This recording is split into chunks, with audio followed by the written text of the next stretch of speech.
The applause is the first thing I remember. Not the music. Not the roses covering the lobby.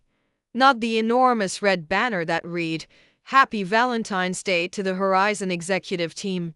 Just the applause. Loud. Cheerful. Relentless. I stood frozen in the doorway, holding a bouquet of white lilies in one hand and a gift bag in the other, while my husband knelt on one knee in front of another woman. She wasn't just any woman, she was his CEO. The woman smiled as he opened a small velvet box. A diamond caught the light, throwing tiny reflections across the polished marble floor. Someone near the front laughed through happy tears. Another person whispered, "They're perfect together." Perfect. The word hit me harder than the sight of the ring, because nobody in that room looked surprised, nobody gasped, nobody shouted, "What about your wife?" No one looked at me at all.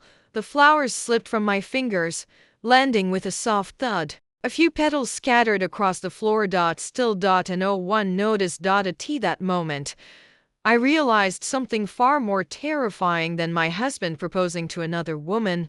I realized I was the only person in the building who didn't know this was happening. And I had no idea that the next 48 hours would expose lies so carefully built that they would destroy not just a marriage, but an entire corporate empire. My name is Claire Dawson.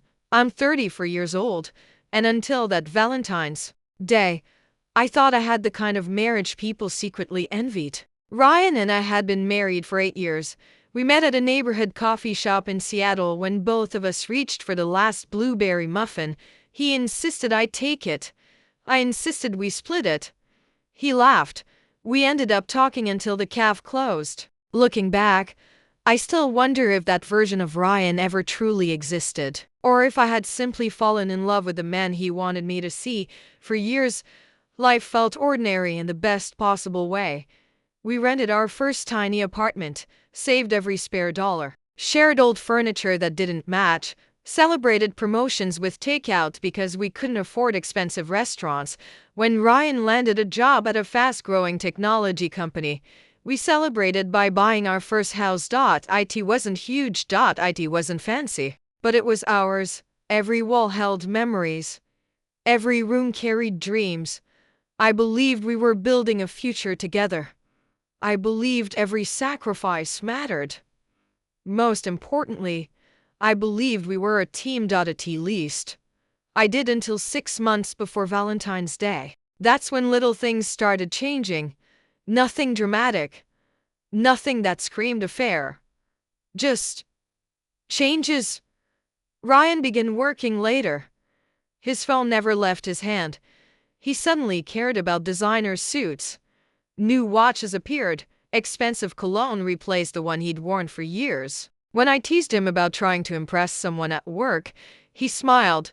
"They're promoting people into executive positions. Image matters." It sounded reasonable.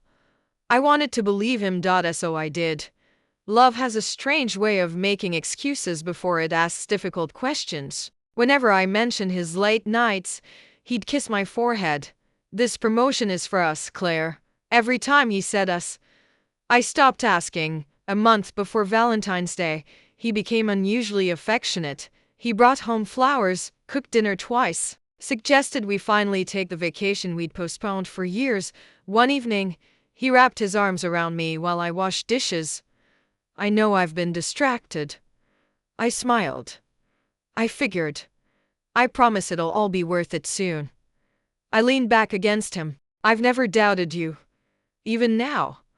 Remembering those words makes my stomach turn, because while I was promising trust, he was already planning betrayal. 3 days before Valentine's Day, my best friend Emily called. "So?" I smiled. "So what? Tell me you bought Ryan something amazing." I laughed. "I actually did." "What?" "I can't tell you." "Oh. Come on. It's a surprise." Emily groaned dramatically. "You know I hate surprises. I booked a weekend at the mountain resort he loves." "No way." "Private cabin, fireplace, spa, everything." Emily squealed. "Claire, that's perfect. I even got reservations at that restaurant we've wanted to try. You really went all out. He deserves it.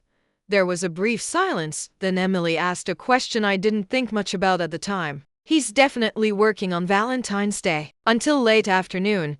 So you're surprising him at the office? Exactly. That's adorable. I smiled. I've been planning it for weeks. If only I had known. Someone else had been planning something for months. Valentine's morning arrived cold and bright. I woke before sunrise. Ryan was already getting dressed. You have an early meeting? I asked. He adjusted his tie without looking at me. Big presentation. I'll make breakfast. No time. He grabbed his laptop. Then, for just a second, he hesitated. He walked back toward me, kissed my forehead, and smiled. Happy Valentine's Day. You too. I'll make it up to you tonight. You don't have to. I want to. Those were the last honest words I thought we'd ever share. The front door closed. His car disappeared down the street.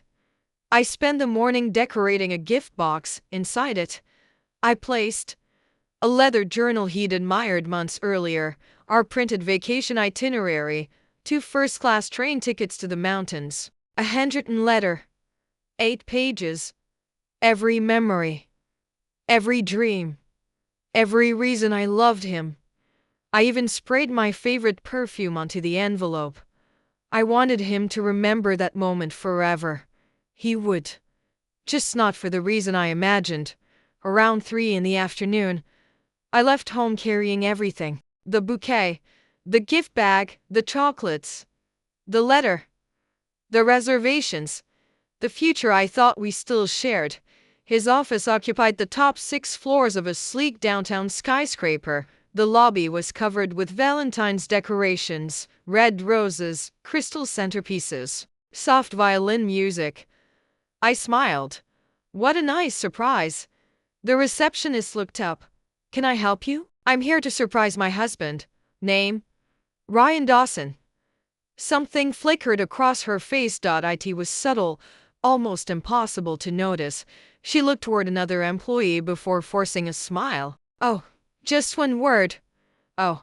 Then she quickly handed me a visitor badge. Executive celebration. Top floor. Thank you. The elevator doors closed. As they climbed higher, my reflection stared back at me, excited, hopeful, completely unaware that my entire life was about to change. When the doors opened, I immediately heard laughter. Champagne glasses clinked. Someone cheered. A voice announced, "Everyone gather around." I smiled to myself. Perfect timing. I adjusted the flowers in my arms and walked toward the crowd. People stood in a large circle facing the floor-to-ceiling windows. In the center, a woman in an elegant red dress stood smiling. She was beautiful, confident, powerful. I recognized her instantly from the company's website. The CEO, Victoria Langford. Then, someone stepped into the circle. My husband, Ryan. He reached into his jacket pocket. My heartbeat slowed. Why was he? He dropped to one knee. The room fell silent. Victoria covered her mouth in surprise. Ryan opened a velvet ring box and said the words that shattered every promise we'd ever made. Victoria, you changed my life. Will you marry me? The room exploded into applause. And I couldn't breathe. The applause kept going. I remember that because my brain refused to process the words I had just heard. The sound bounced off the glass walls, off the marble floor, off the ceiling lights, until it felt like I was trapped inside someone else's celebration. Ryan was still kneeling. Victoria Langford, the woman whose face appeared in business magazines and company interviews, held both hands over her mouth as if she were overwhelmed with emotion. Then she nodded. Yes, she whispered. More applause. Someone popped a champagne cork. My husband slid the ring onto her finger. My husband. The words finally landed, and my knees nearly gave out. I took a step backward. The gift bag bumped against my leg. A box of chocolates slipped out and hit the floor. This time someone noticed. A young woman near the back glanced down, then up at me. Her smile vanished instantly. Her eyes widened with pure horror. "Oh my God," she breathed. Ryan turned. For one terrible second, our eyes locked across the crowded room. I watched the color drain from his face. He stood so quickly he almost stumbled. "Claire," I didn't wait to hear the rest. I turned and walked away before my legs stopped working. Behind me, the applause faded into confused murmurs. I heard Ryan calling my name, then faster footsteps, then someone saying, "Ryan, wait." I hit the elevator button 3 times before it arrived. The doors opened. I stepped inside. Ryan reached the hallway just as the doors began closing. "Claire, please." The elevator sealed shut between us. And for the first time in 8 years, I let him disappear. By the time I reached the parking garage, my hands were shaking so badly I couldn't unlock my car. I sat behind the wheel staring at the steering wheel for nearly 10 minutes. No tears came. Not yet. My phone buzzed. Ryan calling. I declined it. Another call. Declined. Then a text appeared. "Ryan. Claire, let me explain. It isn't what you think." I laughed out loud. Actually laughed. Because I had just watched my husband put an engagement ring on another woman's finger in front of an entire executive floor. And somehow that still wasn't what I thought. Another text. "Ryan, please come home. We need to talk privately." Then another. "Ryan, don't make any decisions until you hear me out." That one made my stomach twist. Not "I'm sorry." Not "I love you." Not even "I can explain." Don't make any decisions. As if the problem wasn't betrayal. As if the problem was my reaction to it. That was the moment something cold and clear settled inside me. I started the car, but I didn't drive home. I drove to Emily's apartment instead. She opened the door wearing sweatpants and took one look at my face. "Claire?" I held up the bouquet with crushed petals hanging sideways. In front of half his company, her mouth opened, closed, opened again. "Come inside." I sat at her kitchen table while she made tea. Neither of us drank. Then the tears finally came. Not dramatic, sobbing. Just silent tears that wouldn't stop. Emily grabbed tissues and sat beside me. "Tell me exactly what happened." I did. Every detail. The elevator, the crowd, the ring, the applause.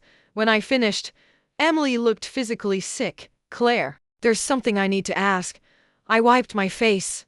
"What? Has Ryan been acting strange for a while?" I nodded slowly. "Why?" Emily hesitated. 2 months ago, my cousin mentioned seeing him at a hotel downtown. My chest tightened. With Victoria. She didn't know who the woman was, just that they looked close. "Why didn't you tell me?" Her eyes filled with guilt. "Because I wasn't sure, and I didn't want to plant suspicion in your marriage." I looked away. Part of me wanted to be angry with her, but a bigger part knew the truth. I had been ignoring signs long before anyone else noticed them. My phone buzzed. Again. "Ryan." This time I answered. "Claire." Thank God. His voice sounded breathless. "Where are you?" "Not home." "Please tell me where you are." "Why?" "Because we need to talk before this gets out of control." There. It was again. Before this gets out of control. Not before I lose you. Not before I hurt you. Further. Before this gets out of control. "Answer one question," I said quietly. "Were you proposing to her?" Silence. "Then it's complicated." I closed my eyes. "Goodbye, Ryan." "Claire." Wait, I hung up, and that was the first time I truly understood that my marriage might already be over. At 9:30 that night, I finally went home. The house was dark except for the kitchen light. Ryan was sitting at the table, still wearing the same suit. He stood the moment I walked in. "Claire," I held up a hand. "Don't touch me." He stopped immediately. For a second, he looked genuinely devastated. Then, his expression shifted into something more controlled. "You deserve an explanation." "I deserve a husband who doesn't propose to another woman." His jaw tightened. It wasn't a real proposal. I stared at him. I'm sorry, what? It was symbolic. Symbolic. Victoria is restructuring the executive team. There's a merger happening. Public perception matters. The board wanted to present us as a unified leadership partnership. I blinked slowly. So the diamond ring was symbolic too. The company purchased it, and her saying yes? Part of the presentation, and the champagne? Claire, please listen. No, my voice cracked. You listen. I walked into your office carrying flowers, a gift, and a love letter. I watched my husband ask another woman to marry him while your co-workers applauded. And you're telling me it was a corporate presentation? He rubbed both hands over his face. I didn't know you were coming. That sentence hit harder than anything else he'd said, because it was true. He wasn't sorry he did it. He was sorry I saw it. I whispered. How long? His eyes flicked away. Claire, how long have you been with her? It's not what you think. Then answer me. He exhaled sharply. There isn't an affair. I almost believed him. Then I noticed something tiny. A faint red lipstick mark near the collar of his white shirt. Not my shade. My stomach dropped. He saw me looking at it, and in that instant, I knew he knew I'd seen it. Neither of us spoke. The silence said everything. I walked past him toward the stairs. Claire, where are you going? To pack a bag. You don't have to leave. I stopped halfway up the stairs and looked back. Ryan, you already left. I was just the last person to find out. Then I went upstairs, but as I opened the bedroom closet, something caught my eye. A black leather portfolio tucked behind his suits. I'd never seen it before. And when I opened it, my entire body went cold, because inside was a document dated 3 weeks earlier, confidential executive transition agreement, and beneath Ryan's signature was a sentence that changed everything. Upon formal union with CEO Victoria Langford, candidate will receive equity allocation, board nomination, and immediate promotion to Chief Strategy Officer. My husband hadn't just betrayed me, he had signed a contract that rewarded him for replacing me, and I suddenly realized the proposal wasn't the scandal. It was the payment, and someone had been willing to pay him a fortune for it. 3 months later, the courthouse steps felt very different from the polished marble floor where my marriage had ended. Back then, I'd walked into a celebration carrying flowers. Now, I walked out carrying freedom.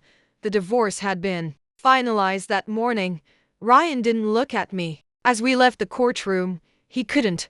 His expensive suits had been replaced with bargain store jackets. The confidence that once filled every room had disappeared. His career was over. The board had terminated him for ethics violations, fraudulent disclosures, and conflicts of interest. Every executive title he chased was gone. Victoria had resigned. Weeks earlier, after the company's internal investigation confirmed that she had abused her position to conceal the relationship and manipulate corporate decisions. Several board members who had helped keep everything quiet were also forced out. The headlines had moved on, but the consequences hadn't. Ryan quietly muttered. Claire. I stopped. For a moment, neither of us spoke. Then he said the words I had imagined hearing countless times. I made the biggest mistake of my life. There was a time when hearing those words would have broken me. Instead, I simply nodded. I know. He looked surprised. I thought, maybe someday. I smiled politely. Someday. You'll forgive yourself. His shoulders slumped. What about you? I looked at him for a long second before answering. I already forgave you. His eyes filled with hope. Then, I finished a sentence. But forgiveness doesn't mean I want my old life back. The hope disappeared. I loved the man I married, I said quietly. Not the man who traded his vows for a promotion. I turned and walked away. He didn't follow me. For the first time in years, he had nowhere left to go. Spring arrived faster than I expected. The house I'd once cried inside no longer felt haunted. After the divorce settlement, I sold it. Not because it held bad memories, because it belonged to a version of me that no longer existed. I bought a smaller home near the waterfront. It wasn't extravagant. It wasn't designed to impress anyone. It was peaceful. Every decision inside that home belonged to me. The walls were painted the colors I loved. The shelves held books I'd actually read. Fresh flowers sat on the kitchen table every week, not because someone gave them to me, but because I finally realized I deserved beautiful things without waiting for someone else's permission. Emily helped me unpack on moving day. She placed the last box on the floor and smiled. You know what? This is the first time I've seen you genuinely happy in months. I looked around the living room. Sunlight poured through the windows. The silence no longer felt lonely. It felt safe. I think, I admitted. I'm finally home. Emily laughed. Know what? You're finally free. I smiled. She was right. 6 months after everything happened, I received an invitation to speak at a women's leadership conference. The organizers had followed the corporate scandal. They wanted me to talk about resilience. I almost declined. Public speaking terrified me. Then I remembered something my therapist had said. Your story stopped being only yours the moment it could help someone else. So I accepted. Standing backstage, I looked out at hundreds of women, entrepreneurs, executives, students, mothers, daughters. Some had survived betrayal, others had survived loss. All of them carried invisible battles. When my name was announced, I walked onto the stage. The applause was loud. For a split second, it reminded me of that Valentine's Day. The day applause destroyed my world, but this applause felt different. This applause wasn't celebrating a lie. It was celebrating survival. I smiled and began. 1 year ago, I thought losing my marriage meant losing my future. The room fell completely silent. I was wrong. I told them everything. Not every painful detail. Not every legal battle. But the lessons, the warning signs I ignored, the excuses I made, the way betrayal slowly teaches you to doubt your own instincts. Then I told them what finally changed me. I stopped asking why someone betrayed me and started asking why I believed I deserved to stay. Several people wiped away tears. So did I, but healing didn't begin when justice arrived. It began the moment I chose myself. When I finished speaking, the audience stood, a standing ovation. This time, I didn't feel invisible. That evening, as I walked to my car, a young woman hurried after me. Claire? I turned. She looked nervous. I almost didn't come tonight. Why? My fiancé has been lying to me for months. My heart sank. She continued. I kept convincing myself I was imagining things. She smiled through tears. But after hearing your story, I know I need to trust myself. I hugged her. Not because I had all the answers, but because I remembered exactly how it felt to need someone to believe you before leaving. She whispered something I'll never forget. You didn't just tell your story. You gave me permission to rewrite mine. A year after Valentine's Day, I found myself back at the same flower shop where I'd once ordered those white lilies. The owner recognized me immediately. I remember you. I smiled. So do I. What can I get for you today? I looked around. Rows of fresh flowers filled the room. I'll take the lilies again. She hesitated. The same ones? Yes. As she wrapped them, she asked gently, special occasion? I smiled. It is. What are we celebrating? I looked down at the bouquet. Myself. That afternoon, I drove to a quiet overlook above the water. The wind carried the scent of spring. I placed the lilies beside a park bench and opened the letter I'd written for Ryan all those months ago, the one he never read. I smiled, sadly. Then, I tore it into small pieces. The wind carried every page away, not out of anger, not out of revenge, out of acceptance. Some chapters aren't meant to be reread. They're meant to be. Finished. People often ask whether I regret surprising my husband that Valentine's Day. The answer surprises them. No, because if I hadn't walked into that office, I might have spent years loving someone who had already stopped choosing me. Sometimes the worst day of your life isn't the end of your story. Sometimes it's the day your real story finally begins. If there's one lesson I hope you take from mine, it's this. Never measure your worth by someone else's loyalty. People will lie, people will disappoint you, people will choose ambition over love, but none of that defines your value. The moment you stop begging to be chosen, you discover the strength to choose yourself, and sometimes that becomes the greatest love story of all.